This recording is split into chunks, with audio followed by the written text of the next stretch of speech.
बहुत समय पहले की बात है। एक बहुत ही सुंदर राज्य था, अंबरगढ़।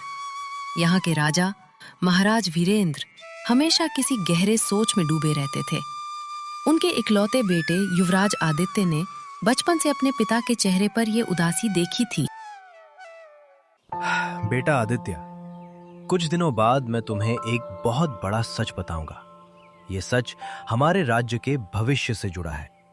जी पिताजी, मैं आपके हर आदेश का पालन करूंगा। इस बड़े सच को जानने से पहले आदित्य को एक काम करना था।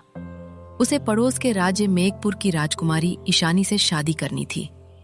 ये वादा बहुत पहले राजा के पिता ने किया था, इसलिए इसे निभाना जरूरी था। काश पिताजी मुझे बता दें कि वो किस बात से इतना परेशान है। मैं उन्हें बहुत प्यार करता हूँ। अब मैं उन्हें उदास नहीं देख सकता। राजकुमारी ईशानी शादी के लिए अंबरगढ़ आ चुकी थी। वो बहुत सुंदर और दयालु थी। वहीं दूसरी तरफ रात का समय हो चुका था और बाहर तेज हवा चल रही थी। युवराज आदित्य अपने कमरे की खिड़की के पास बैठे थे। अचानक उन्होंने देखा कि एक आदमी आहिस्ता आहिस्ता महल के एक बंद दरवाजे की तरफ जा रहा है। भला इतनी रात को कौन हो सकता है? वो भी उस पुराने बंद दरवाजे की तरफ जा रहा है। आदित्य ने ध्यान से देखा। वो आदमी कोई और नहीं बल्कि उनके पिता महाराज वीरेंद्र थे। उनके चलने का तरीका बहुत डरा हुआ और थका हुआ लग रहा था। ये तो पिताजी है, लेकिन वो कहाँ जा रहे हैं? सब कहते हैं कि वो दरवाजा शापित है और सालों से बंद है। आदित्य ने तुरंत चुपके से उनका पीछा करने का फैसला किया। वो धीरे धीरे गलियारों से होते हुए उस पुराने हिस्से की तरफ बढ़े। महाराज वीरेंद्र उस पुराने लोहे के दरवाजे के सामने रुक गए। उन्होंने दरवाजा खोला। अंदर से बर्फ जैसी ठंडी हवा बाहर निकली, जिससे गलियारे में जल रही सारी छोटी छोटी मशालें बुझ गईं। चारों तरफ एकदम अंधेरा छा गया। अंधेरा? ये क्या हो गया?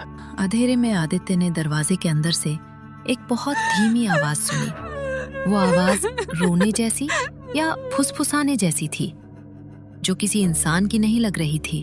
आखिर ये कैसी आवाज है? मुझे अंदर जाकर देखना होगा। आदित्य ने हिम्मत की और उस खुले दरवाजे की तरफ एक कदम बढ़ाया। तभी जोर जोर से रोने की आवाज आई। दासी मीरा, जो राजकुमारी ईशानी की सेवा करती थी, डर से भागती हुई आदित्य के पास पहुंची। उसका चेहरा डर के मारे सफेद पड़ गया था। युवराज, आप अंदर मत जाइए। मीरा, तुम इतनी डरी हुई क्यों हो? युवराज, मैंने अभी अभी वहाँ किसी की परछाई देखी थी। वह बिल्कुल महाराज जैसी दिखती थी। मीरा डर के मारे कांप रही थी और वो रोने लगी और जमीन पर बैठ गई। शांत हो जाओ मीरा, तुम शायद डर गई हो। आदित्य ने फिर से उस दरवाजे की तरफ देखा। वो दरवाजा जिसे महाराज ने खुला छोड़ा था, अब अपने आप बंद हो चुका था। अब वहां से कोई आवाज नहीं आ रही थी। महाराज वीरेंद्र अंदर गए, लेकिन वापस नहीं आए। दरवाजा अपने आप कैसे बंद हो गया? पिताजी कहाँ है? ये जरूर कोई बहुत ही भयानक राज है। अगली सुबह अंबरगढ़ में सब कुछ बिल्कुल आम था। सूरज निकला और चारों तरफ शादी की चहल पहल शुरू हो गई थी। सबसे हैरानी की बात ये थी कि किसी को भी पिछली रात के भयानक राज की खबर नहीं थी। युवराज आदित्य दरबार में पहुंचे। उन्होंने देखा कि महाराज वीरेंद्र आराम से अपने सिंहासन पर बैठे हैं। महाराज एकदम शांत दिख रहे थे, जैसे रात में कुछ हुआ ही ना हो। वो मन ही मन सोचने लगता है, ये कैसे हो सकता है? कल रात पिताजी उस बंद कमरे में गए थे और अब वो यहाँ हैं। उनके चेहरे पर कोई डर या थकान नहीं है। क्या मैंने कोई बुरा सपना देखा था? आओ आओ युवराज, शादी की तैयारियां अच्छी चल रही हैं। तुम खुश तो हो ना? जी पिताजी, मैं बहुत खुश हूँ। मगर महाराज को आदित्य की इस मुस्कान में कुछ कमी लगी। राजकुमारी ईशानी अब महल में थी। उनके आने से महल में खुशी भर गई थी। आदित्य और ईशानी एक दूसरे से छिपकर मिलते थे। उनका प्यार महल के भारी माहौल में एक मीठी हवा जैसी थी। आदित्य, तुम आजकल गुमसुम रहते हो, क्या तुम परेशान हो? नहीं ईशानी, मैं तुमसे बहुत प्यार करता हूँ। तुम मेरी जिंदगी की सबसे बड़ी खुशी हो। पर मेरे पिता... महाराज को क्या हुआ? ईशानी, कल रात मैंने देखा कि पिताजी चुपचाप महल के सबसे पुराने बंद हिस्से में गए थे। मैंने वहां अजीब आवाज सुनी थी और दरवाजा अपने आप बंद हो गया। मुझे लगता है वो कोई बहुत बड़ा राज छिपा रहे हैं। ओह, ये तो बहुत बड़ी बात है। क्या तुम्हें लगता है ये राज हमारी शादी से जुड़ा है?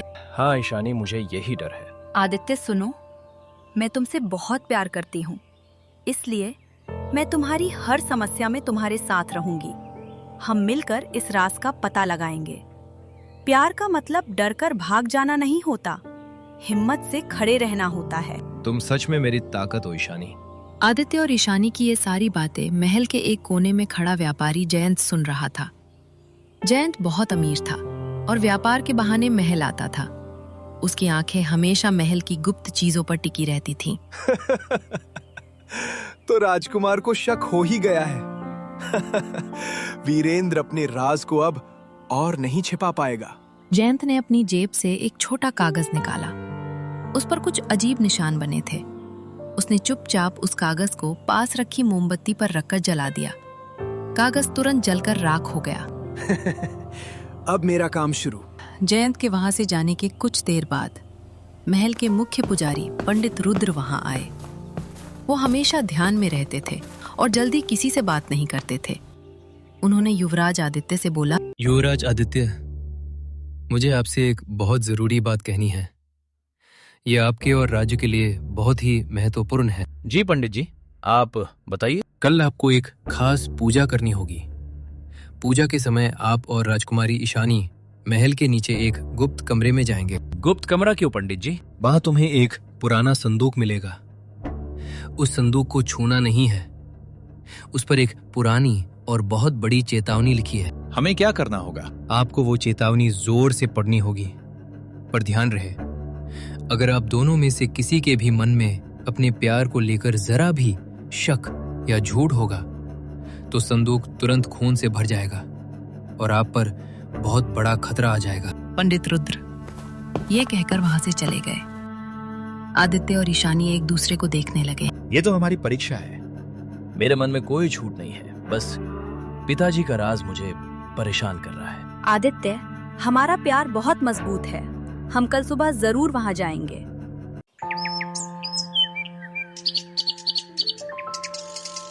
अगली शाम अंबरगढ़ में हर तरफ सन्नाटा था। युवराज आदित्य और राजकुमारी ईशानी पंडित रुद्र की बात मानकर महल के सबसे नीचे तहखाने में पहुंचे। ईशानी, तुम्हें डर लग रहा है क्या? डर तो लग रहा है आदित्य, पर मैं तुमसे बहुत प्यार करती हूँ, इसलिए मैं तुम्हारे साथ रहूंगी। वे लोग उस महल के नीचे बने गुप्त कमरे में पहुंचे। कमरे के बीच में एक पुराना लकड़ी का संदूक रखा था। संदूक पर एक कागज का टुकड़ा पड़ा हुआ था। उस पर कुछ लिखा हुआ था। शायद ये वही संदूक है जिसके बारे में पंडित जी ने कहा था इसे छूना नहीं है। ईशानी ने संदूक को बिना हाथ लगाए उस कागज के टुकड़े पर लिखी हुई बात को ध्यान से पढ़ा। हाँ आदित्य, पंडित जी ने बिल्कुल सच कहा था। यह एक चेतावनी है। इसे जोर से पढ़ो ईशानी। फिर ईशानी उस चेतावनी को जोर से पढ़ती है। जो भी इस महल का सच्चा वारिस नहीं है या जो इस रिश्ते को धोखा देगा, उसका अंत इसी कमरे में होगा। जैसे ही ईशानी ने आखिरी शब्द कहा, संदूक तुरंत खून से तो नहीं भरा, लेकिन अचानक तेज हवाएं चलने लगी। अरे ये क्या हो रहा है? हमने तो कोई झूठ नहीं बोला। हमारे प्यार में कोई छल नहीं है। फिर ये तेज हवाएं क्यों चलने लगी? शायद ये झूठ हम में नहीं है। ये झूठ इस जगह से जुड़ा है। ये मेरे पिताजी का राज है जो बाहर आ रहा है। तभी कमरे का भारी दरवाजा जोर से खुला। दरवाजे पर अंबरगढ़ के सबसे अच्छे और वफादार आदमी सेनापति प्रताप खड़े थे। उनकी आंखें गुस्से से लाल थीं। उनके हाथ में खींची हुई तलवार चमक रही थी। सेनापति प्रताप, आप यहाँ कैसे आए? बहुत हो गया युवराज, ये नाटक अब खत्म होना चाहिए। ये राज अब और नहीं छिप सकता। आप क्या कह रहे हैं सेनापति? आप किस राज की बात कर रहे हैं? मैं सच कह रहा हूं। तुम इस राज्य के असली राजकुमार नहीं हो। तुम महाराज वीरेंद्र के असली बेटे नहीं हो। आदित्य और ईशानी ये सुनकर हैरान रह गए। उन्हें ये बात उनके सबसे भरोसेमंद दोस्त से सुनने को मिली। सेनापति, आप क्या कह रहे हैं? आपने तो मुझे अपने बेटे जैसा माना है। क्या आप भी पिताजी के राज में शामिल थे? हाँ, मैं शामिल था। मैं महाराज को दिए वचनों के कारण मजबूर था, लेकिन मुझे इस झूठ से नफरत है। मैं अब महाराज को दिए वचनों को नहीं निभा पाऊंगा। सेनापति प्रताप ने अपनी तलवार युवराज आदित्य पर तान दी। वो अब रक्षक नहीं बल्कि दुश्मन लग रहे थे। इस राज को यहीं खत्म होना होगा, वरना अंबरगढ़ हमेशा खतरे में रहेगा। प्रताप ने तलवार से संदूक पर जोर से वार किया। संदूक टूटकर बिखर गया। उसके अंदर कोई बड़ा खजाना नहीं था। ये क्या है? संदूक के अंदर से जमीन पर एक छोटा चांदी का तावीज गिरा। वो तावीज बिल्कुल युवराज आदित्य के गले में पड़े तावीज जैसा था। वे दोनों एक जैसे थे। ये है उस झूठे प्यार का सबूत। ये ताबीज बताता है कि तुम इस महल के नहीं हो। सेनापति प्रताप ने आदित्य पर हमला करने के लिए तलवार उठाई। तभी पीछे से एक तेज आवाज आई। सेनापति, रुक जाइए, आप गलत कर रहे हैं। महल की दासी माधवी वहां खड़ी थी। उसके हाथ कांप रहे थे और उसकी आंखें आंसुओं से भरी थीं। तुम चुप रहो माधवी, तुम इस मामले में मत पड़ो। नहीं, मैं चुप नहीं रह सकती। मैंने महाराज को वादा किया था कि इस राज को राज ही रहने दूंगी, लेकिन अगर चुप रह गई तो अनर्थ हो जाएगा। सेनापति प्रताप ने माधवी की बात नहीं मानी और पूरी ताकत से युवराज आदित्य की तरफ बढ़े। ईशानी, तुम जल्दी से यहाँ से भाग जाओ। राजकुमारी ईशानी ने बिना डरे, अपनी जान की परवाह ना करते हुए खुद को आदित्य और सेनापति की तलवार के बीच खड़ा कर दिया। ईशानी, तुम हट जाओ। सेनापति प्रताप अपनी तलवार चलाने ही वाले थे कि माधवी तेजी से उनके और ईशानी के बीच आ गई। सेनापति, अब आप और जान नहीं ले सकते। आपने जो कहा वो सच है, पर पूरा सच नहीं है। अब मुझे ही सब बताना होगा। माधवी ने रोते हुए सबको देखा। एक गहरा और दिल तोड़ देने वाला सच अब सामने आने वाला था। गुप्त कक्ष में सन्नाटा छा गया था। सेनापति प्रताप की तलवार नीचे थी। माधवी की आंखों से आंसू बह रहे थे, पर अब उसने हिम्मत जुटाई। सेनापति ने जो कहा वो सच है युवराज आदित्य। आप महाराज वीरेंद्र के असली बेटे नहीं हैं। क्या? ये आप क्या कह रही हैं? माधवी, साफ साफ बताओ। युवराज,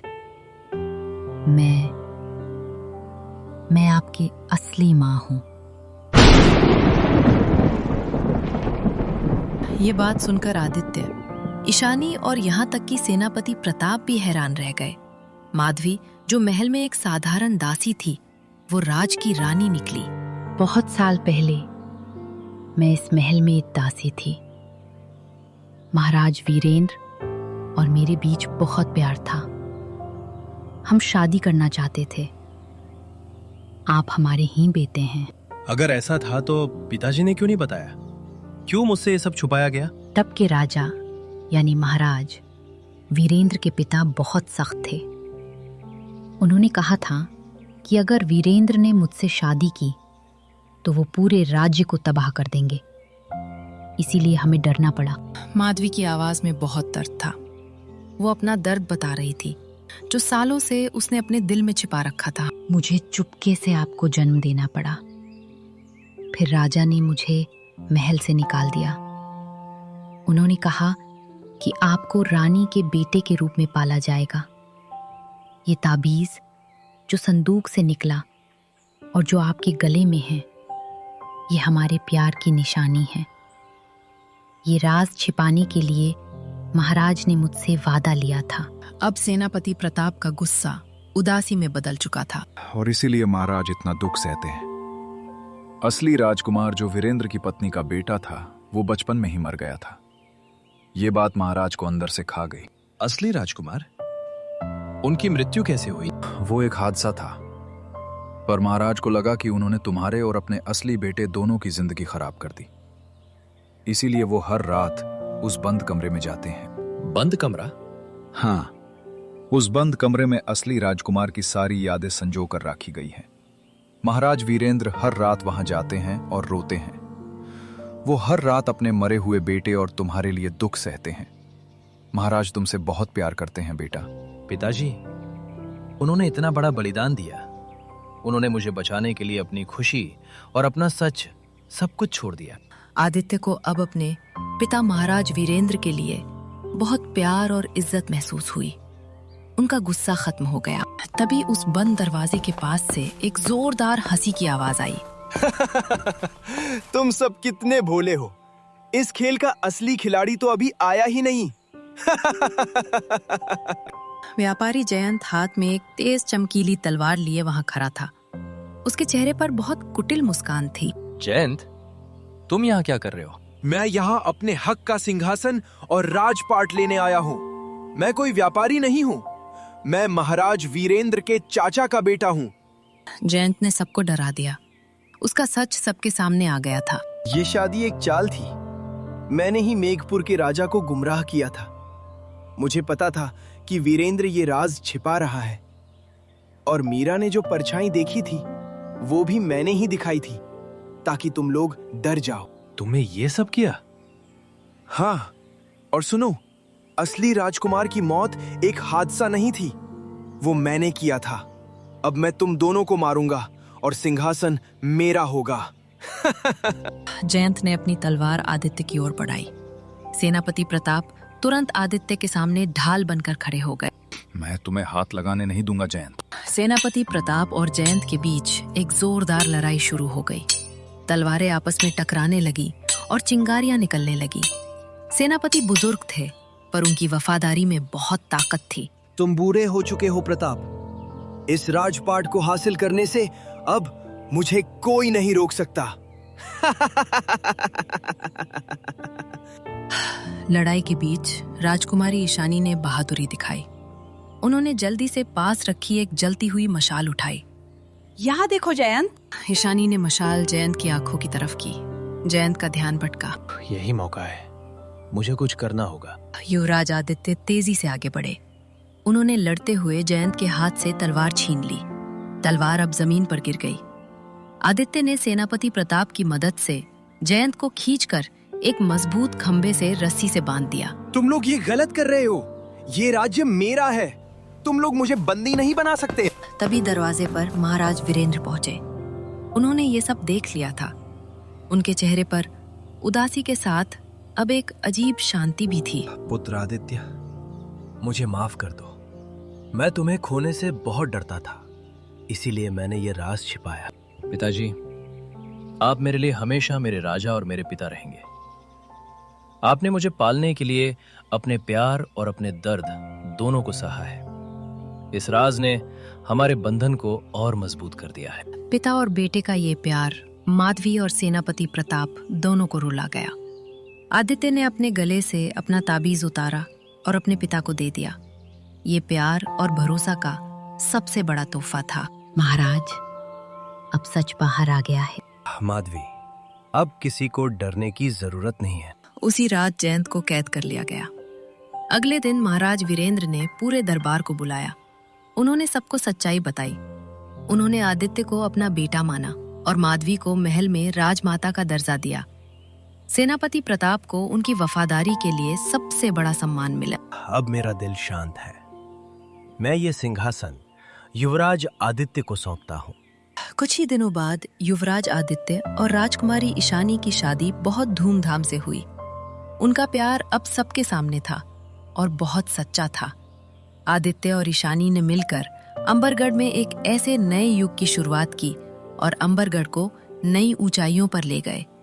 अंबरगढ़ का पुराना रहस्य अब सिर्फ एक कहानी बनकर रह गया था। दोस्तों, आपको ये कहानी अगर पसंद आई हो तो इस चैनल को सब्सक्राइब जरूर करें